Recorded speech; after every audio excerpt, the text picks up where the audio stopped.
Hello, my YouTube family. I welcome you all to your very own channel Next Gen Teachers. तो आज का जो topic है वो है कॉन्सेप्ट ऑफ अटेनमेंट मॉडल, जो कि दिया गया था जेरोम एस ब्रूनर के द्वारा. So the question is describe in detail Jerome Bruner's concept attainment model. Also illustrate different types of concepts given by Bruner. तो इंट्रोडक्शन है. Jerome S. Bruner developed the concept attainment model, which focuses on helping learners understand and form concepts by identifying common attributes through examples. It is an inductive teaching model that promotes active thinking and discovery learning. So, ये जो attainment model है जो कि Jerome Bruner के द्वारा दिया गया था, इस मॉडल के अंदर टीचर जो है वो बच्चों को डायरेक्टली आंसर्स नहीं बताती या डायरेक्टली उनको जो है कॉन्सेप्ट नहीं समझाने बैठ जाती हैं. वो क्या करती हैं, सबसे पहले बच्चों को एग्जाम्पल्स देती हैं, कुछ हिंट्स देती हैं ताकि बच्चे उस बारे में सोचें और पता करें कि टीचर जो है वो किस बारे में बात कर रही है. कॉन्सेप्ट को डायरेक्टली नहीं समझाया जाता इसमें, लेकिन धीरे धीरे बच्चों को एग्जाम्पल्स दे दे के उनके दिमाग में ये कॉन्सेप्ट बिल्डअप किया जाता है. फॉर एग्जाम्पल, अगर एक टीचर बच्चों को कहती है कि मैंने आपको एग्जाम्पल दिया दिल्ली, आगरा, तो टीचर क्या बताना चाहती है? टीचर बताना चाहती है स्टेट्स इन इंडिया. तो हमें क्या है कि हम और भी इन चीज़ों से और भी चीज़ें बता सकते हैं. अब ऐसा तो नहीं है कि टीचर ने एग्जाम्पल दी है दिल्ली या मुंबई तो हम लोग बोलेंगे मैम वेदर पढ़ाना चाह रही है. ऐसा तो नहीं हो सकता. या फिर हम ये कहेंगे कि टीचर हमें सीजन्स के बारे में पढ़ाना चाह रही है. तो एग्जाम्पल से बच्चों को खुद से समझने का मौका दिया जाता है. इसमें कुछ बच्चे होते हैं जो कि पॉजिटिवली आंसर करते हैं, कुछ बच्चे गलत आंसर भी करते हैं, लेकिन टीचर जो है उनको मोटिवेट करती है ताकि वो करेक्ट कॉन्सेप्ट तक पहुंच पाए. तो टीचर क्या करती है, और ज़्यादा एग्जाम्पल्स देती हैं. अब टीचर दो तरीके के एग्जाम्पल्स देती है. जब बच्चे कॉन्सेप्ट बिल्डअप कर लेते हैं तो टीचर दो तरीके के एग्जाम्पल्स देती है, पॉजिटिव एग्जाम्पल और नेगेटिव एग्जाम्पल. पॉजिटिव एग्जाम्पल में टीचर बोलती है कि जो मैं सोच रही हूँ, अगर उसके लिए मैं कहूँ कि गुजरात, तो बच्चे कहेंगे हाँ मैम आप स्टेट्स के बारे में बता रहे हो. लेकिन वहीं अगर टीचर कह दे कि मैं ऑटम की बात करूँ, तो बच्चे उसी समय टीचर को कह देंगे कि नहीं मैम ये तो कोई स्टेट नहीं है, तो हम तो स्टेट्स के बारे में पढ़ रहे हैं, क्योंकि आपने जितने प्रीवियस एग्जाम्पल्स दिए हैं उसके अकॉर्डिंगली हम स्टेट्स इन इंडिया पढ़ने वाले हैं. तो ये होता है अटेनमेंट मॉडल कि धीरे धीरे बच्चों को पूरा जो है कॉन्सेप्ट समझाने की बजाय उनको एग्जाम्पल्स दे दे के कॉन्सेप्ट को बिल्डअप किया जाए उनके दिमाग में, उन्हें पता लग सके कि क्या उस कॉन्सेप्ट के मेन फीचर्स हैं, क्या मेन एट्रीब्यूट्स हैं.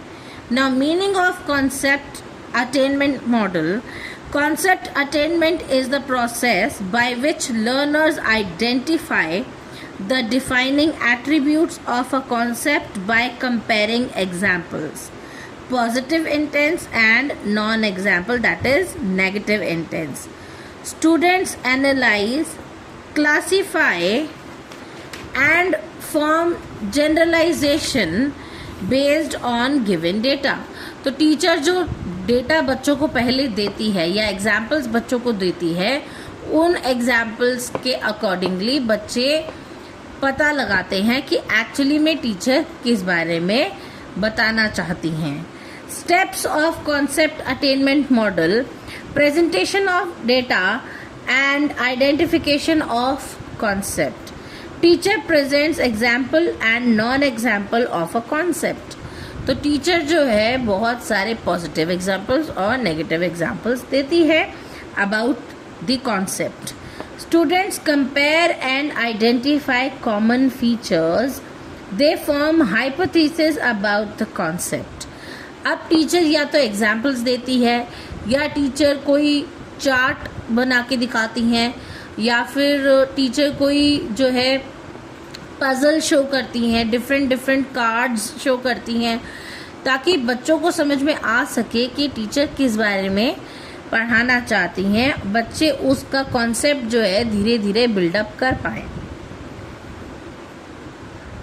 सेकंड है testing attainment of the concept. अब पहले तो जो है बच्चों को कॉन्सेप्ट की आइडेंटिफिकेशन हुई कि मैम आखिरकार पढ़ाना क्या चाहती हैं. उसके बाद में टेस्टिंग होती है उसकी. Students test their hypothesis by identifying new examples. अब टीचर और ज़्यादा एग्जाम्पल्स देती है और बच्चे जो हैं उनको आइडेंटिफाई करते हैं कि किस बारे में मैम कह रही होंगी और किस बारे में नहीं कह रही होंगी, कौन सा एग्जाम्पल पॉजिटिव है और कौन सा एग्जाम्पल नेगेटिव है. Teacher provides feedback and clarifies doubts. अब बच्चे अपने अपने हिसाब से आंसर्स करना शुरू करते हैं और टीचर जो है उनको फीडबैक देती है कि हाँ आप सही कह रहे हो या आप थोड़ी और कोशिश कर सकते हो, आपका आंसर अभी के लिए गलत है. तो इनकरेक्ट हाइपोथेसिस आर मॉडिफाइड. तो जो बच्चे गलत आंसर देते हैं उनको टीचर जो है मॉडिफाई करने का भी मौका देती है. नेक्स्ट है analysis of thinking strategies. Students explain how they arrived at the concept. अब क्योंकि बच्चों ने आइडेंटिफाई कर लिया है कि टीचर किस कॉन्सेप्ट को पढ़ाना चाहती है, अब टीचर पूछेंगी कि आपने कैसे पता लगाया कि मैं आपको स्टेट्स के बारे में बताना चाहती हूँ. तो बच्चे बताएंगे कि मैम आपने हमें जो पॉजिटिव एग्जाम्पल्स दिए जिसमें आपने दिल्ली कहा, मुंबई कहा, गुजरात कहा, तो हमें समझ में आ गया कि आप स्टेट्स के बारे में पढ़ाना चाहती हैं.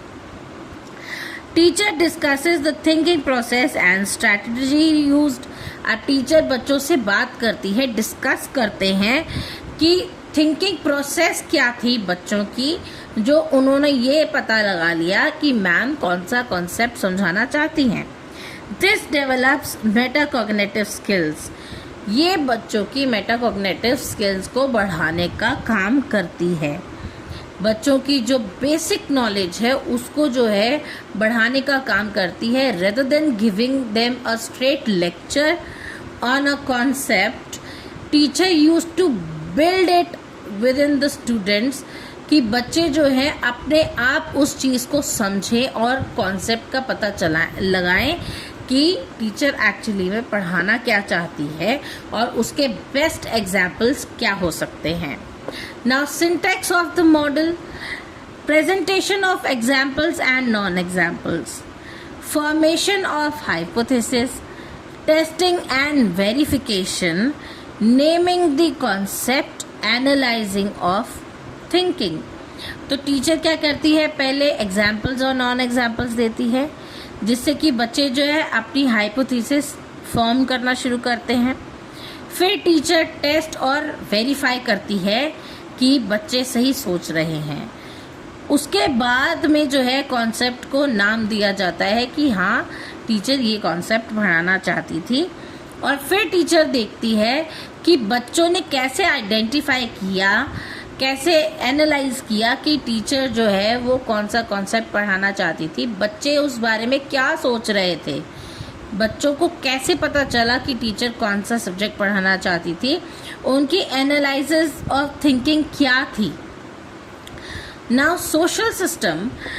Teacher plays a guiding and supportive role. Students actively participate and interact, encourages discussion and reasoning. तो ये सब करने की वजह से सोशल सिस्टम भी जो है स्ट्रांग होता है. टीचर क्या करती है, एक गाइड, एक सपोर्टिव रोल मॉडल का रोल प्ले करती हैं. स्टूडेंट्स जो है एक्टिवली पार्टिसिपेट करते हैं और एक दूसरे के साथ इंटरैक्ट करते हैं कि शायद टीचर इस बारे में बात करना चाहती है. और इनकरेज करते हैं टीचर बच्चों को, ताकि बच्चे जो हैं जिस चीज़ से उन्होंने पता लगाया है अपनी थिंकिंग को वो डिस्कस कर सके बच्चों के साथ में और उसकी रीजनिंग दे सकें कि उन्होंने ऐसा क्यों सोचा। Principles of reaction, teacher reinforces correct responses. कोई भी बच्चा अगर गलत आंसर देता है तो टीचर क्या करती है, दोबारा सोचो, अच्छे से सोच के बताओ।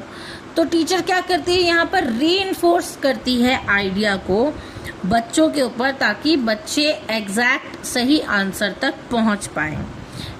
कहने का मतलब टीचर बच्चों को हाथ पकड़ के मंजिल तक नहीं ले जाती, लेकिन टीचर जो है बच्चों को एग्जाम्पल्स दे दे के रास्ता बताती है कि आपको यहाँ से राइट लेना है या लेफ्ट लेना है। बच्चे मंजिल तक खुद पहुँचते हैं। It encourages students to think and refine ideas. अब इस अटेनमेंट मॉडल की वजह से बच्चे जो है इनकरेज होते हैं सोचने के लिए और नए नए आइडियाज़ को रिफाइन करने के लिए। It provides clues without directly giving answers. जैसा मैंने आपको बताया, टीचर डायरेक्टली आंसर्स नहीं देती, लेकिन बच्चों को कुछ कुछ क्लूज देती है जिससे बच्चे पता लगा पाए कि बात किस बारे में हो रही है। Now support system, teacher aids like charts, cards, pictures and examples. तो टीचर जो है बच्चों को सपोर्ट सिस्टम देती है, जिसमें बच्चों को चार्ट्स दिखाए जाते हैं, कार्ड्स दिखाए जाते हैं, अलग अलग पिक्चर्स दिखाई जाती हैं, या फिर पॉजिटिव एग्जाम्पल्स दिए जाते हैं, जिससे कि बच्चे समझ पाएँ कि कॉन्सेप्ट क्या है। Proper planning of positive and negative instances. तो टीचर को जो है प्लानिंग करनी पड़ती है कि वो प्रॉपर जो है पॉजिटिव और नेगेटिव इंटेंस बच्चों को दे पाएँ। नेक्स्ट, अब इनकी एडवांटेजेस और डिसएडवांटेजेस क्या हैं। अब इसकी एडवांटेजेस हैं, it develops critical thinking and reasoning skills in students. It encourages active participation. It helps in clear understanding of concepts and it promotes independent learning. तो अटेनमेंट मॉडल जो है वो बच्चों के अंदर क्रिटिकल थिंकिंग बढ़ाता है, रीजनिंग स्किल्स को डेवलप करता है, बच्चों को इनकरेज करता है एक्टिवली पार्टिसिपेट करने के, उनको हेल्प करता है उनकी जो अंडरस्टैंडिंग ऑफ द कॉन्सेप्ट है उसको क्लियर करने में और उनकी लर्निंग को इंडिपेंडेंट बनाने में। अब क्योंकि इसके एडवांटेजेस हैं तो इसकी कुछ डिसएडवांटेजेस भी होंगी। तो इसकी कुछ डिसएडवांटेजेस ऐसे हैं कि ये जो प्रोसेस है, अटेनमेंट मॉडल का जो प्रोसेस है, ये बहुत ज़्यादा टाइम टेकिंग है, टाइम कंज्यूमिंग है। It is not suitable for all topics. अब हर एक टॉपिक के लिए टीचर जो है इस चीज़ को नहीं क्लास में कर सकती, क्योंकि हर एक टॉपिक जो है इस तरीके से आइडेंटिफाई नहीं हो सकता। It requires careful planning by the teacher. अब इस अटेनमेंट मॉडल को अप्लाई करने के लिए टीचर को बहुत केयरफुली प्लानिंग करनी पड़ती है कि बच्चे जो हैं टीचर को करेक्ट आंसर्स ही दे ज़्यादातर, क्योंकि कई बार बच्चे जो है अगर टीचर की प्लानिंग प्रॉपर नहीं होती है तो बच्चे जो है उसको किसी और चीज़ से रिलेट करना शुरू कर देते हैं या गलत कॉन्सेप्ट को चूज़ करते हैं, जिसमें टीचर को फिर बाद में प्रॉब्लम होती है। Now types of concept as given by Bruner. अब ब्रूनर ने और कितने कॉन्सेप्ट दिए थे। पहला था conjunctive concept. It defined by the presence of all essential attributes. For example, a triangle must have 3 sides and 3 angles।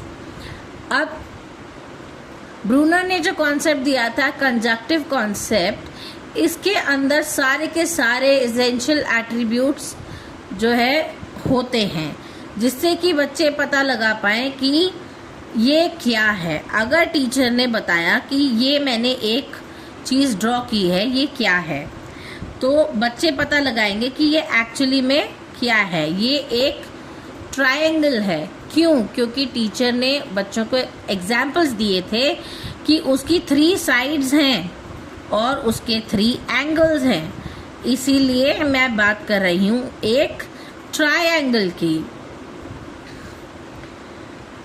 और disjunctive concept now defined by the presence of one or more alternative attributes।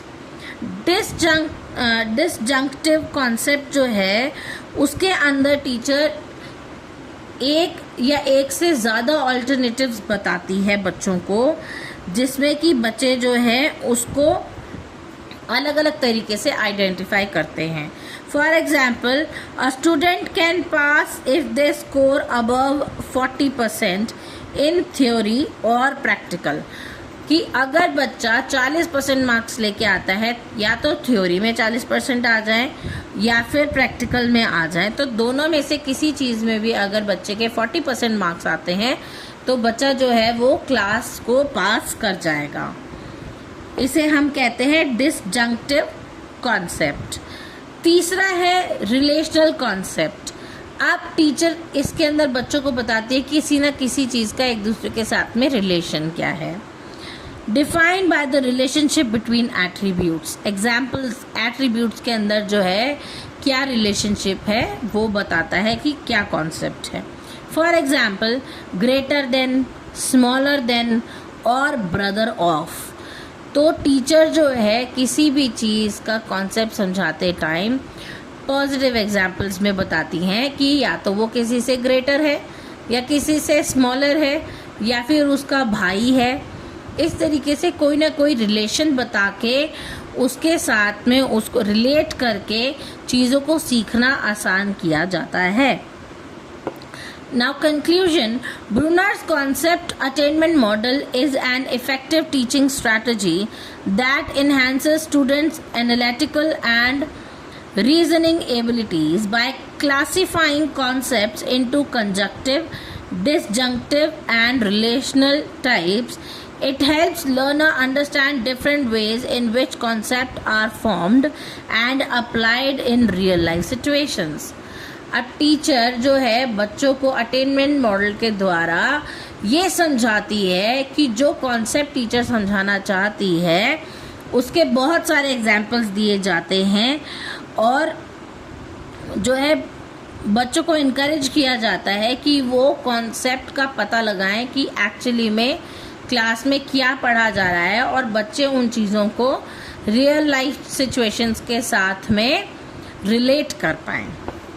तो ये था आज का question. I hope आपको समझ आया होगा। अगर आपको मेरी वीडियोस अच्छी लगती हैं तो प्लीज़ डू लाइक, शेयर, अच्छे कमेंट्स करिए और कुछ सजेशंस भी दीजिए अगर मैं अपनी वीडियोस को और बेहतर बना सकती हूँ तो। और don't forget to subscribe my channel. तब तक के लिए थैंक यू।